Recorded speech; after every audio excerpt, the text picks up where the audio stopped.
Rodolfo Alvarado Belloso en el conversatorio virtual sobre temas procesales que la Academia Argentina de Derecho Procesal realiza como tarea de extensión universitaria de la maestría en Derecho Procesal en la Universidad Nacional de Rosario, de cuyas aulas ha salido como magíster en Derecho Procesal y como doctor en Derecho nuestro invitado de hoy, que es el magistrado Carlos Picado Vargas.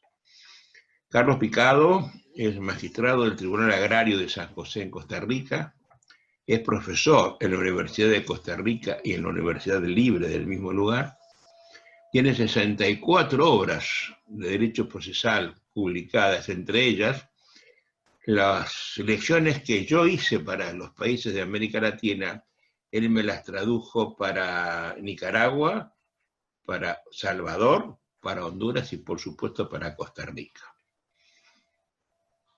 Es un muy buen docente, acaba de fundar el capítulo Costa Rica del Instituto Panamericano de Derecho Procesal, del cual es presidente, y hoy lo he invitado para esta conversación sobre un tema que me parece importante porque nunca se habla mucho de él, que es el tema de la recusación.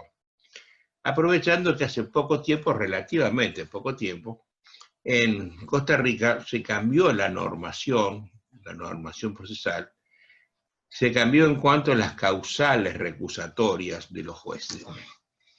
Para quien no está muy al tanto de lo que estoy hablando, los jueces tienen delimitado su campo de actuación en lo que se llama una competencia, y la competencia es objetiva conforme el litigio, las personas que litigan, o subjetiva conforme la personalidad propia del juzgador.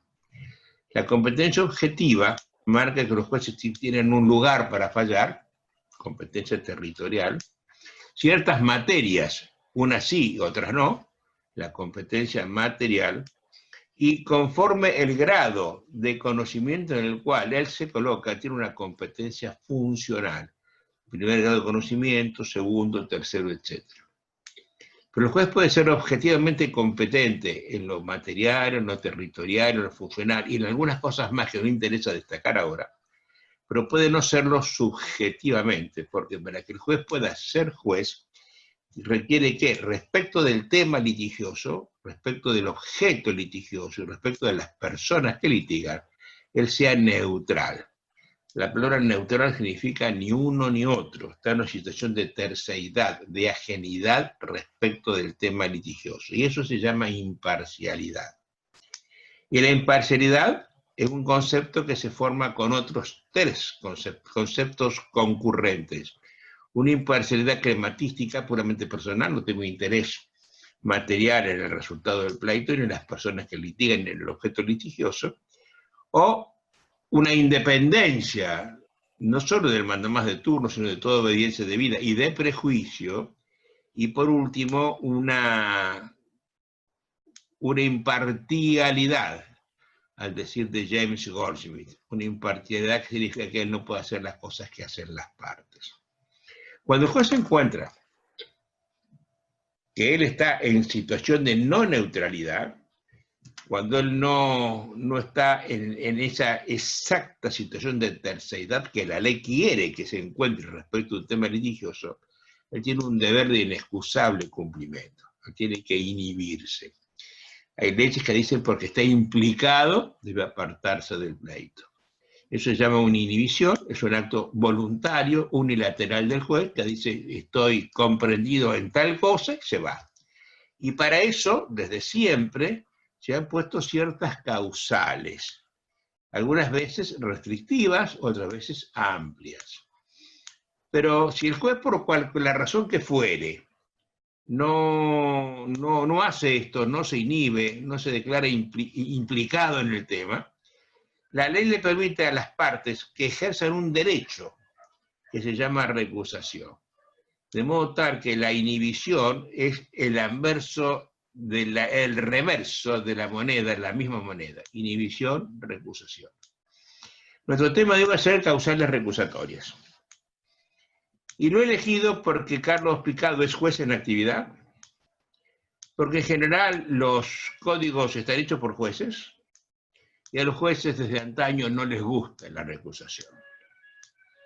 Carlos es un libertario que va a decir las cosas como tienen que ser, pero quiero recordar que a mediados del siglo traspasado, el conde de la Cañada, hablando de la ley procesal española, decía que la recusación era poner en tela de juicio la honestidad espiritual del juez.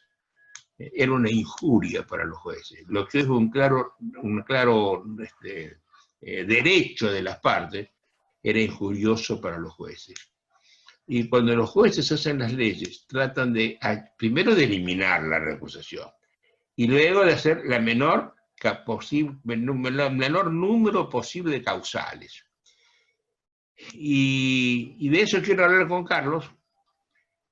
Y bienvenido, Carlitos, a este lugar de conversación. Conozco tus opiniones sobre el tema, por eso lo he elegido para hablar contigo.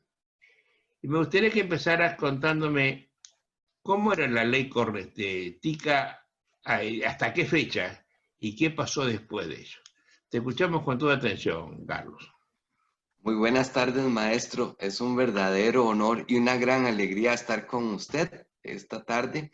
Después de tantos años que hemos coincidido en congresos, pero nunca nos hemos tenido la oportunidad de sentarnos a charlar y a repensar el derecho. Siempre recuerdo esas palabras suyas, que hay que volver a pensar el derecho, volver a pensar lo que veníamos haciendo.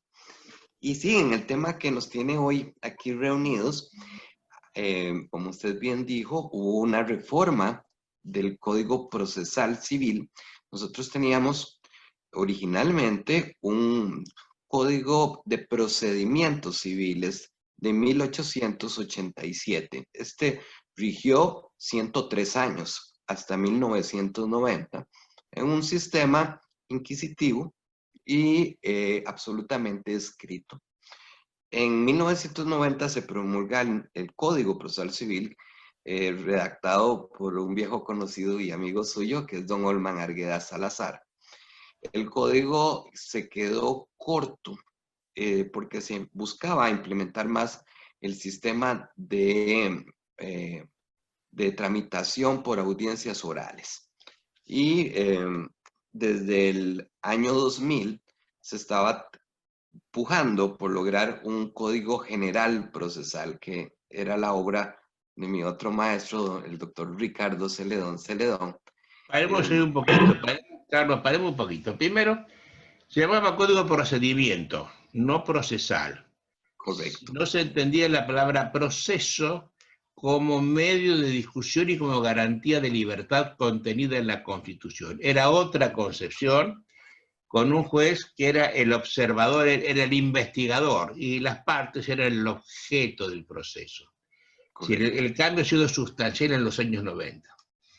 Don Norman Argueda Salazar, que fue un buen juez civil en la ciudad de San José durante muchos años, fue uno de los fundadores del Instituto Panamericano de Derecho Procesal y también fue miembro del Instituto Iberoamericano de Derecho Procesal, a raíz de lo cual él tuvo contacto con toda la génesis del proyecto de código modelo que desde el Uruguay estaban el profesor Adolfo Gelsi Vidar, el profesor Enrique Vescovi y el magistrado Luis Torello Giordano. Y ese proceso por audiencias que estaba ya, él lo llevó en esos años a San José. Y ahora sí, rigió hasta que vino el Código de Celedón, que tuvo muchos problemas para hacerlo ley, porque a la gente no le gustaba la oralidad que proponía Celedón, ¿verdad? Correcto. Y también por el cisma de las familias procesales. ¿Qué es eso? ¿Cómo es eso?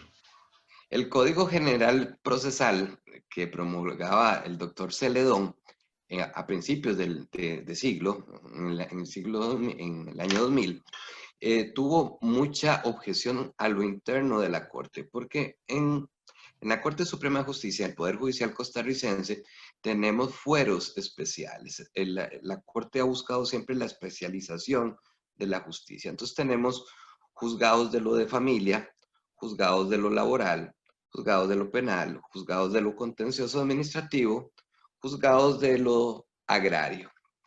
Entonces, cuando se intentó reunir en un solo cuerpo normativo bajo unos mismos principios, creo que la discusión de si existen o no principios generales para todas las materias y la ignorancia, porque hay que decirlo así, de llamar principio a lo que sea y no distinguir entre reglas y principios, hizo que se formulara una serie de principios que eran reglas que no eran compatibles tal vez para lo civil con respecto a lo familiar o a lo laboral o a lo agrario. Entonces hubo un cisma, don Ricardo Celedón salió de la corte y el Código General Procesal explotó como el Big Bang en 5 códigos procesales que ya están aprobados.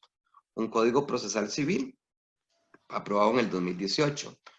Una reforma procesal laboral, también del 2018. Un Código Procesal Agrario, que entra en regir en febrero del 2021.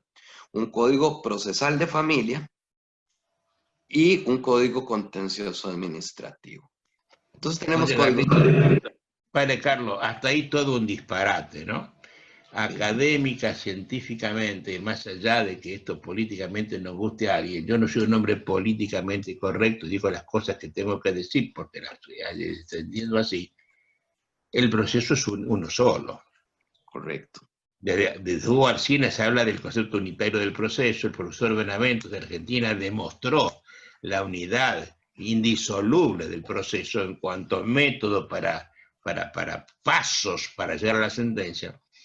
Y todas esas normas, y todos esos fueros difieren en el contenido de la sentencia, que no es un acto procesal, pero el proceso siempre es el mismo. Correcto. Incluso formulan principios de carácter sustantivo como si fueran de carácter procesal. Y ahora que ya tenemos en el menú de códigos a la carta para todos los gustos y sabores, ahora se está empezando a ver que era mejor un solo código que unificara el procedimiento, que unificara los plazos, que unificara la terminología y que unificara también los recursos, por ejemplo. Entonces, oye, un abogado litigante con 5 códigos es un estrés terrible, ¿no? Es un safari. Por eso es que he estado escribiendo tantos estos años, porque escribo sobre todos los códigos y tratando de buscar ese carácter ecuménico del proceso, la teoría unitaria del proceso que aprendí allá con ustedes en Argentina. Oye, Carlos, ¿cuántos libros tenés escrito vos después de todo ese libro, de todo ese lío de tantos códigos? He escrito del año 2015 para acá sobre las diferentes reformas procesales, creo que unos 24 libros, maestro. ¿Sobre un total de cuántos libros en tu vida? 64 tengo hasta este momento. Bueno, llegamos, Carlos. Y te pregunté si alguna vez ibas al cine, pero bueno, no importa, llegamos. Incluso ahora va a salir un diccionario de Derecho Procesal Civil, Derecho Procesal Agrario y Derecho Procesal de Familia, en el cual trato de demostrar que, por ejemplo, lo que en civil se llama reconvención y lo que en agrario se llama contrademanda y lo que en el derecho procesal de familia de Costa Rica le llaman pretensiones del demandado, es exactamente el mismo instituto. Para tratar de homogenizar tanta terminología, y siempre recuerdo sus lecciones, maestro, cuando hablaba de que tanto multívoco llevaba al equívoco en lo que es el lenguaje procesal. Gracias por el recuerdo. Bueno, sigamos. Estamos hablando de los códigos, del disparate de todos los códigos. Correcto. Entonces, el problema es que los códigos se fueron aprobando paulatinamente en diferente momento. Pero no fue el Código Procesal Civil el primero en promulgarse. Porque si lo vemos bien, los otros códigos, el agrario, el de familia, el contencioso y el laboral, no son códigos, son leyes especiales porque remiten mucho al verdadero código y el que guardó el código, la esencia del Código General Procesal, que era el Código Procesal Civil. Entonces, por ejemplo, en la reforma procesal laboral y la reforma del contencioso administrativo remitía al procesal civil, pero el procesal civil todavía no había entrado en juego, no había entrado en vigencia. Entonces remitía a un código viejo de un sistema escrito, incompatible con el sistema de audiencias orales que pretendían nosotros.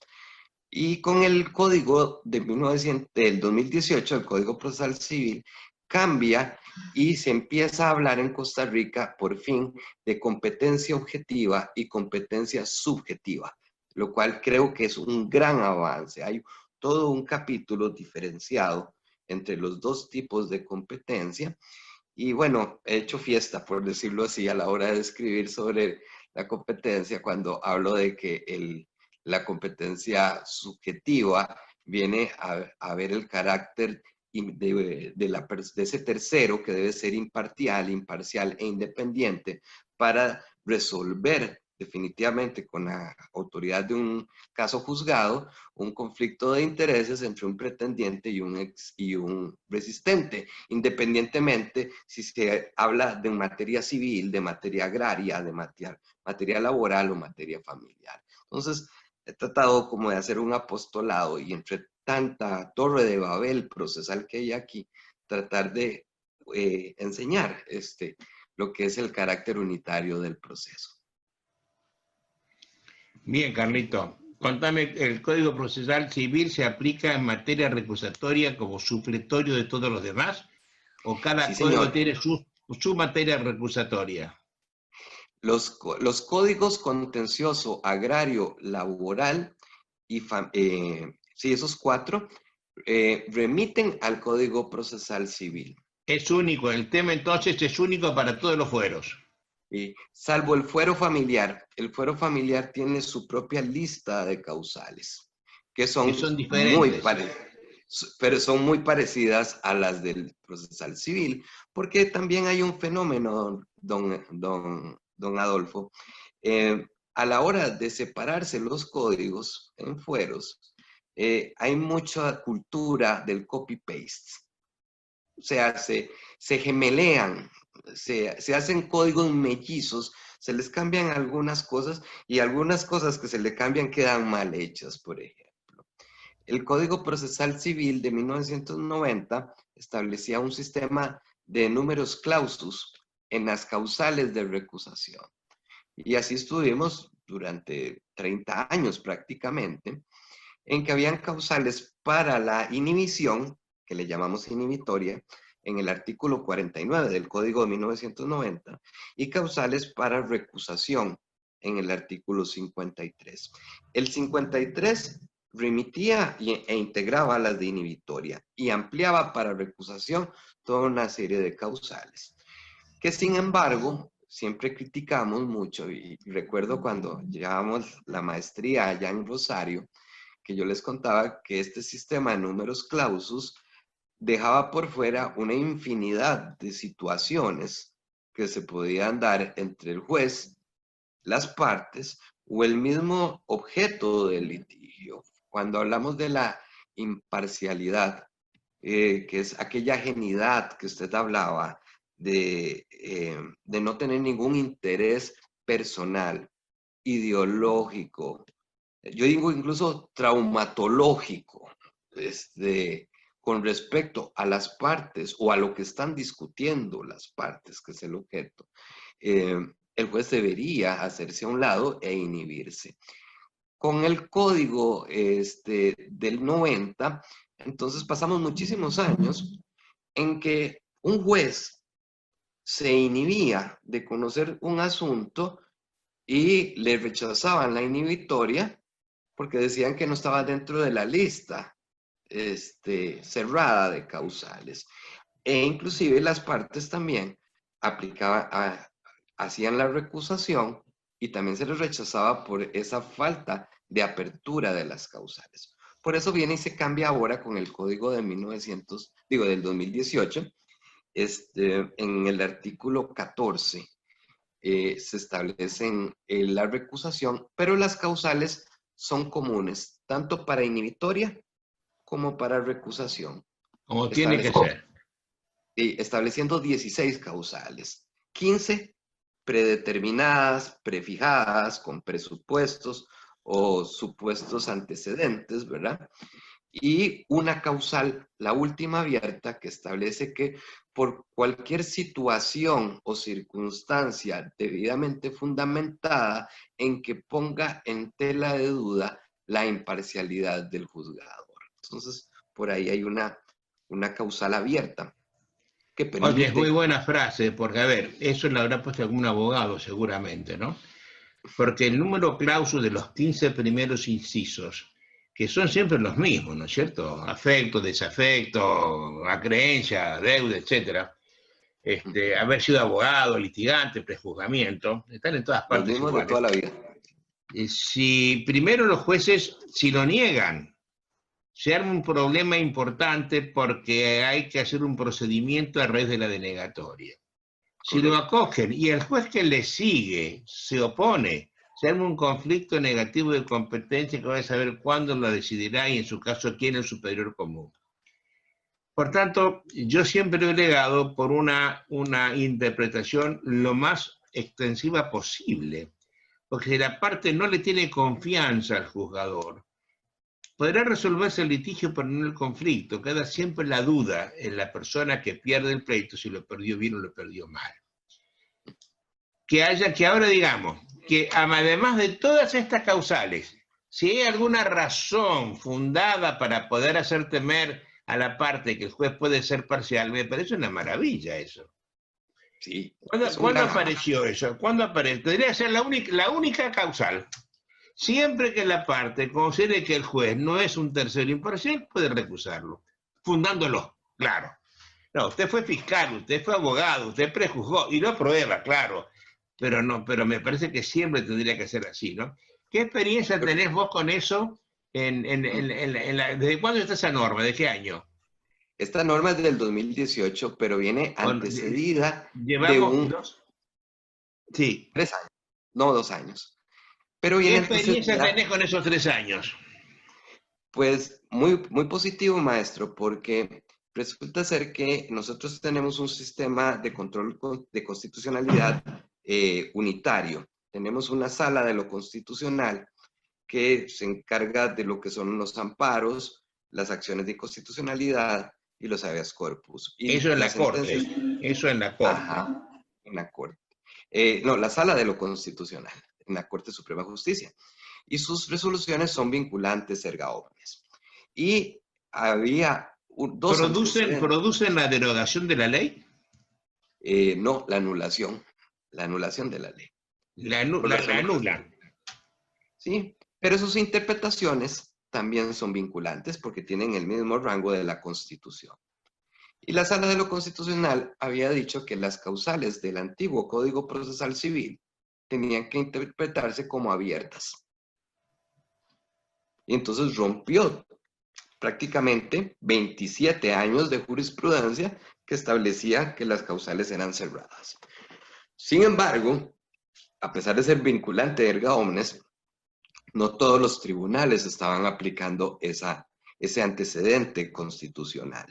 Entonces, la Cámara que hizo la redacción del Código Procesal Civil tomó esa jurisprudencia y fue cuando introdujo el último inciso, número 16 del artículo 12, e introdujo la causal abierta. Hay mucha discusión acá de que alguna gente dice, no, es que es un sistema de números clausus porque hay 16 causales. Y yo les digo, no, hay 15 causales cerradas y una abierta. Y siempre hago el ejemplo que usted nos decía, de que si un vaso de agua, usted le echa 1 mililitro de tinta, esa tinta permea todo el vaso de agua, Tiñe deja todo el agua. y pues afortunadamente esa causal abierta nos hace que tengamos un sistema de números apertus en cuanto a las causales de la recusación, lo cual es un gran avance en materia de lo que es un verdadero acceso a la justicia y el derecho a tener un juez imparcial, imparcial e independiente. Oye, querido, ¿desde cuándo y hasta cuándo se puede recusar? El procedimiento del nuevo Código Procesal Civil sí lo cambia y para algunas cosas que no estoy muy de acuerdo, que también quería compartirlo con usted esta tarde. En el código anterior se usaba el procedimiento incidental, que era básicamente presentar la recusación, darle traslado al juez recusado. Si el juez aceptaba la causal, entonces se retiraba del proceso, se lo pasaba a su cojuez del mismo despacho. Si la negaba, entonces se remitía al cojuez y el juez resolvía el asunto. Al ser un incidente, se le daba también el contradictorio a la contraparte para que dijera si estuviera a favor o en contra de la causal. Y la resolución de la recusación tenía Pero que... pare ahí. Eso es otro dislate, no tiene nada que hacer la contraparte acá, ¿no? Si la Lo introduce. desconfianza es mía, que la otra parte va a decir que yo no debo desconfiar, no puedo, va a estar a favor del juez, va a aplaudir, ¿qué puede hacer? Y por eso que usted dice, maestro, es muy importante, porque siempre he sostenido que realmente el conflicto intersubjetivo de intereses, en este caso, es entre la parte y el juez, no la otra parte. Entonces es un asunto de dos, no de tres, y por eso es un procedimiento y no es un proceso. De acuerdo. ¿Verdad? Lo que pasa... Bien aprendido el señor, bien. El problema del artículo 15 que establece, 14 y 15 que establece el procedimiento, bueno, dice que debe presentarse el escrito explicando y con prueba debidamente fundada la causal, la causal o, dice, los motivos de recusación. Entonces ya no hablamos solo de causales, sino de motivos. Tiene que ser una situación que sea objetivamente, que ponga en tela de duda la imparcialidad del juez. En las 24 horas el juez debe contestar, como si fuera un demandado, debe contestar los hechos y ofrecer contraprueba si se opone a la recusación. Y si se opone, entonces se le da audiencia a la otra parte por 3 días. El otro juez, entonces, si hay que recibir prueba no documental, llama a una audiencia en la cual litigan literalmente el recusante contra el juez recusado. Y al cabo de esa audiencia, el juez que está conociendo de la recusación emite una resolución fundada admitiendo o rechazando la recusación. El problema es que él dice el código, en el artículo 14.4, que lo que resuelva el juez carece de todo recurso. Y eso me parece que es... Oye, yo veo como un disparo. Primero una pregunta antes de dar una opinión. ¿Los jueces en general son proclives a denegar o aceptar las causales? Generalmente, maestro, lo que he podido ver, los jueces se inhiben.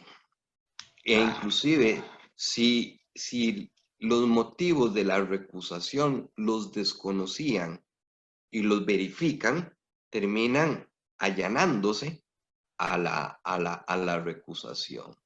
Lo que sí he visto también es que, por ejemplo, hay muchas recusaciones que se establecen, por ejemplo, por la causal de prejuzgamiento. Y toman como prejuzgamiento lo que se resolvió sobre una tutela, una cautela, por ejemplo, lo que se resuelve sobre No, eso una no lo es. asociación procesal y decimos, no, aquí no hay ningún tipo de prejuzgamiento por el fondo, por ejemplo. Y también hay una práctica que tenemos que reconocer de que la recusación hasta antes de este código tenía muchos efectos dilatorios. O sea, había abuso procesal contrario al... Bueno, pero para eso, mi querido Carlos, si hay abuso, hay que sancionarlo al que abusa y no, Correcto. y impedir que cualquiera venga y recuse, ¿no es cierto? Exactamente. Que un juez no admita sin más la recusación cuando es real, da que pensar y mal del juez, ¿no es cierto? Alguna razón oscura tiene que haber ahí para que él se aferre a la causa, ¿no? Claro. Por tanto dijiste bien, lo general, en gente de bien es que acepten la recusación, ¿verdad? Oye, ¿hasta cuándo pueden recusar? ¿Hasta qué momento? En los juzgados de primera instancia, bueno, hay una competencia funcional y por cuantía. El proceso ordinario de mayor cuantía lo ve un tribunal colegiado de primera instancia, cuya sentencia lo que tiene es recurso de casación. O sea, no tiene recurso ordinario de apelación. En los juzgados de menor cuantía, lo ven los jueces unipersonales. Usted puede interponer la recusación por escrito, si es fuera de audiencia, o puede recusar al juez en la propia audiencia. En audiencia preliminar o en audiencia, tanto en audiencia preliminar como en ¿En la audiencia primera de oportunidad o en confirmación. cualquier momento? A partir del momento en que se entere de los motivos de la causal. No puede guardarlos, por decirlo así, lo cual me parece bien en aras de la buena fe procesal. Bien. Pero no puede seguir reiterando los motivos de recusación. Eso es importante. El problema que dice el 14.5 es que le quita el efecto suspensivo a la interposición de la recusación. Es decir, mientras no esté resuelta la recusación, el juez que está siendo sujeto de recusación, puede seguir actuando en el proceso, lo cual también me parece, no estoy de acuerdo con ello, Pero es porque terrible, hijo. claro, porque si estamos hablando del debido proceso, que usted bien lo ha dicho en muchas oportunidades, no hay un debido proceso y un indebido proceso, no es que el proceso es como es y debe ser como es, ¿verdad? En el momento en que hay una imposibilidad de la imparcialidad judicial, ahí se acabó el proceso y es un mero trámite de ajusticiamiento en el cual pues no puede haber ninguna posibilidad de una aplicación de los derechos humanos en ese procedimiento. Entonces, Yo descarto que tu opinión es minoritaria en Costa Rica, ¿no? sí, señor. Sí, señor, porque me parece que si el juez está en tela de duda, eso es de inmediata resolución. No puede hacerse un paralelismo entre el procedimiento de la recusación y, por ejemplo, el resto de los procedimientos que conforman el proceso. Si ese juez está llamado. E incluso este artículo dice que si la recusación se da con lugar, es decir, si se aprueba la recusación y se separa el juez, lo realizado por el juez, habiendo estado recusado, es válido. Lo cual creo que entonces esta recusación del nuevo código, a pesar de que tiene el beneficio de que nos amplía las causales, en sí el procedimiento me Disparate, parece ¿no? ¿Quién hizo ese difícil de código? Jueces, ¿no? inconstitucionalidad. ¿Quién hizo ese código? ¿Algún procesalista o no? Sí, 3 jueces en su momento, que el doctor Gerardo Parajeles, que es un procesalista aquí de Costa Rica, no es muy conocido fuera del país, el doctor Jorge López González, que estudió en la Complutense, y el doctor José Rodolfo León, que es un profesor es muy bueno, pero es más sustantivista que procesalista. Oye, hijo, pero se ve que es claramente escrito por jueces, ¿no? Sí. Cuando a mí me tocó hacer una ley, y yo era juez, la redacción la hizo un juez, se nota que la hizo un juez, ¿no es cierto? Aunque vos, aunque no parezca, siempre uno echa agua para su molino. Uh-huh. Y siempre es así, ¿no? Bueno, esa es la vida, ¿no? El hombre es uno y sus circunstancias y Ortega. Oye, no me gusta para nada el sistema, porque un abogado la parte ante semejante interferencia de la ley en el ámbito de su propio conflicto puede que produzca un sentimiento de injusticia, una sensación de injusticia. Con lo cual el juez resolverá el expediente, pero deja el conflicto de la sociedad, lo deja vigente, y eso puede traer tantos problemas, ¿no?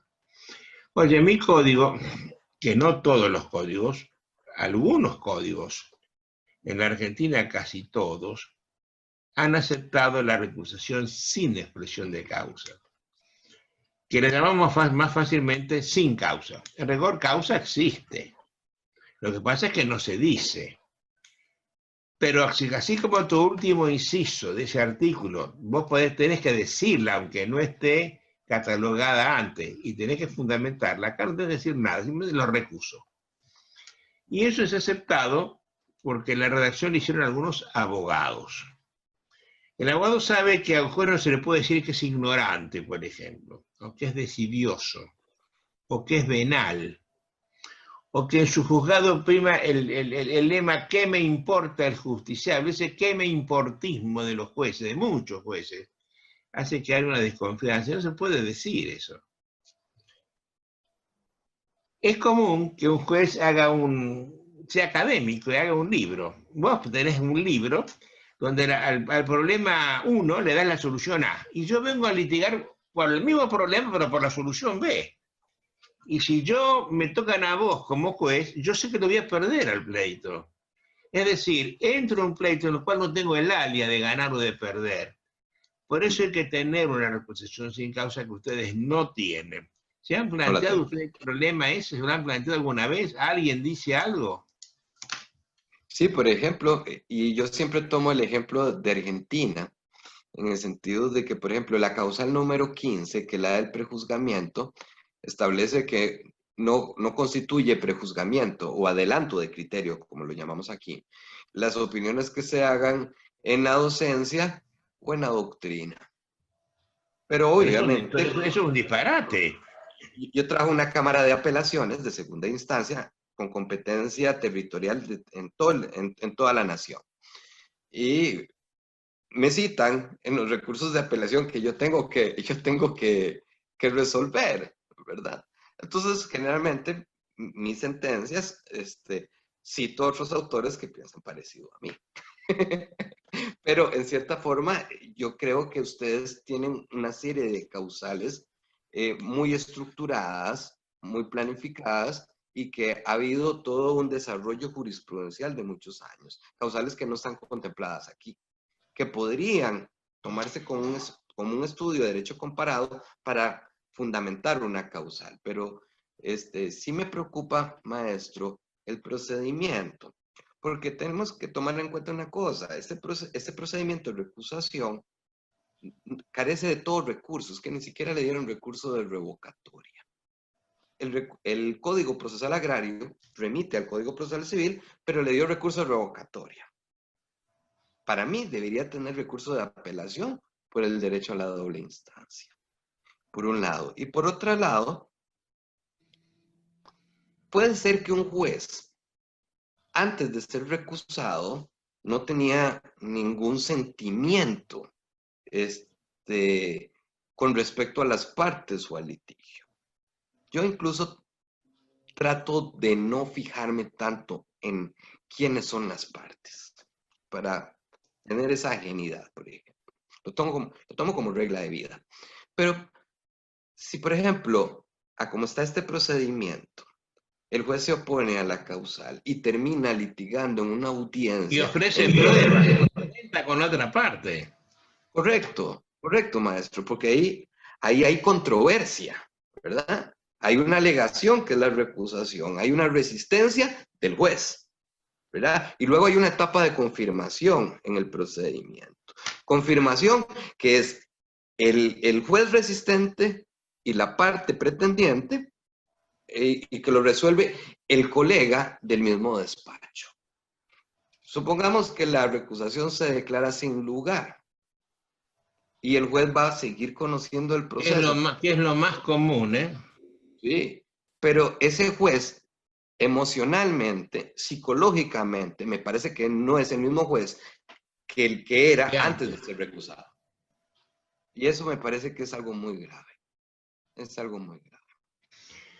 Oye, abundando en esta idea, vos sabés que en la Argentina, en materia penal, la recusación es muy dura, no hay sin causa, solamente causada. Y el prejuzgamiento es con conocimiento de los autos, pero siempre la justicia ha dicho que no hay prejuzgamiento cuando el juez tiene que necesariamente hablar del tema, como por ejemplo lo tiene que hacer una medida cautelar. Cuando el juez expide una cautela diciendo que hay verosimilitud del derecho, por ejemplo, hay una apariencia de buen derecho, eso es un principio de prejuzgamiento que la justicia nunca lo aceptó como tal en la Argentina. Hasta que en un sonadísimo juicio penal se le imputa a un juez de la provincia, a un juez civil de la provincia, ser el matador de su hija menor de edad, el matrimonio. El matrimonio, el juez y su mujer fueron imputados de matar a su hijita. A uno de ellos, a la mujer, la defiende el profesor Héctor Superti, y lo defiende tenazmente, como es buen abogado Superti, vos lo sabés, ¿no es cierto? Claro. Entonces, bueno, lo procesa, él cuando defiende solo a una parte, no para la otra, podría haber habido conflicto de intereses entre ambos.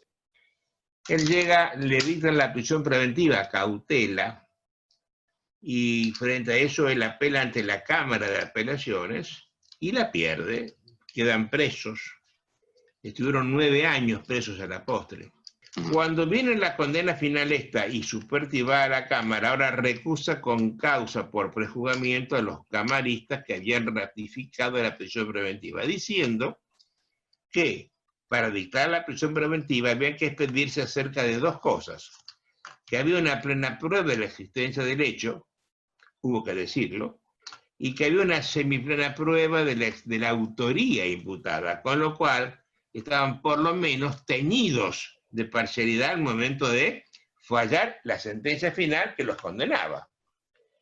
Eso se le contestó, como siempre en la Argentina, siempre se dijo lo mismo, que el tener que intervenir forzadamente por la ley para resolver un problema de medida cautelar, eso no podía implicar prejuzgamiento.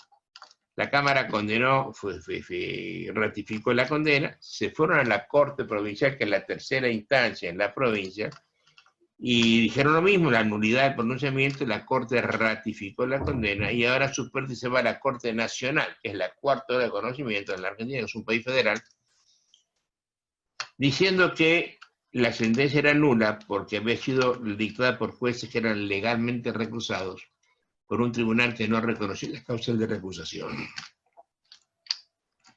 Y eso le tocó fallar en primer lugar a una juez de leyenda. La Argentina fue Carmen Argibay, una de las pocas mujeres que estuvo en la Corte Penalista de Nota, miembro del Tribunal Internacional Europeo, y además por el doctor Zaffaroni, que en ese momento estaba en la Corte. Y la doctora Argibay le hizo un primer voto a la sentencia, diciendo que era de toda obviedad el prejuzgamiento, porque habían tenido necesariamente que hablar de la semiplena de autoría. Y le dio un lavado de cabeza a la Corte Provincial tremendo. Fue una sentencia terrible para el tribunal. Yo diría que hasta indecorosa para el tribunal. Cuando llegó a los 3 días la sentencia al tribunal de la Corte Provincial, al día siguiente se reunieron en acuerdo, y en un acuerdo interno de la Corte determinaron que los jueces que intervienen en la cautela no pueden intervenir nunca más en la sentencia de fondo. Así es en Costa Rica, en el Código Procesal Penal de 1996, que su antecedente es el Código Procesal Penal de la provincia de Córdoba, en Argentina.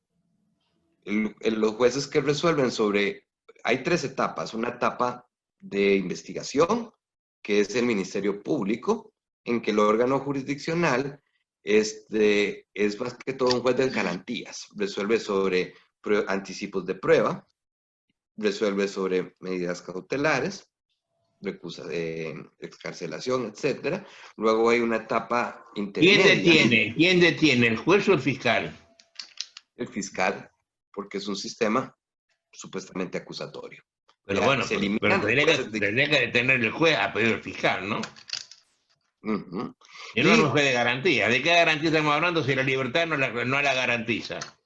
ese es su problema, porque se supone que que la prisión preventiva debería ser la excepción y la excarcelación la regla, y en Costa Rica sucede absolutamente lo contrario. Pero ese juez que participa en la etapa de investigación no puede participar en la etapa intermedia de una audiencia preliminar, ni tampoco en la audiencia, en la última etapa, que es el juicio oral y público, que es tribunal colegiado, por el principio, la regla de la virginidad del juez. El juez que participó en una etapa del proceso no puede participar en la siguiente etapa del proceso. Y es básicamente una consecuencia del principio de la imparcialidad judicial. Usted en un colegio de jueces, no se le asigna a un juez sino a un colegio, ahí se sortea, ahí se designa entre ellos quienes van al acto de la audiencia. No, a la audiencia se va siempre los tres por la regla de la inmediación. Está Hay un bien, juez pero que van los tres sorteados, van, o son siempre los mismos, son salas, o son es, colegios que van una vez un día y otra vez a otro. no siempre son los mismos, porque cada cámara tiene su sección de 3 jueces. Entonces, estos 3 jueces siempre trabajamos juntos, por ejemplo. Porque Está si bien. no, habría cambios de criterios, votos de mayoría, votos de minoría. En cambio, si tienes muchos años de trabajar con los mismos jueces, puedes formar una verdadera jurisprudencia. Oye, ¿y ustedes tienen la posibilidad de unificar jurisprudencia? Cuando yo Pues en la sala 1 gano y pierdo en la 2, y si es posible, fuera posible, empato en la 3, ¿se puede unificar la jurisprudencia? ¿Hay alguna vía, algún medio para eso? sí, maestro, con el nuevo Código Procesal Civil, en el artículo 69 y 70, se establecen 2 recursos de casación especiales. El recurso de casación en razón de la jurisprudencia y el recurso de casación en favor de la ley. Entonces, cuando hay criterios de las diferentes cámaras en sentido contrario, se presenta el recurso para unificar la jurisprudencia y hacer buscar la recta aplicación ¿Y objetiva del quién lo derecho. resuelve eso? Lo resuelve la sala primera de casación, que es la sala de lo civil. Oye, pero a ver, ¿entre quién le puede estar la jurisprudencia contradictoria? ¿Entre la 2 y la 3? ¿Entre la 1 y la 2 y lo resuelve la 1?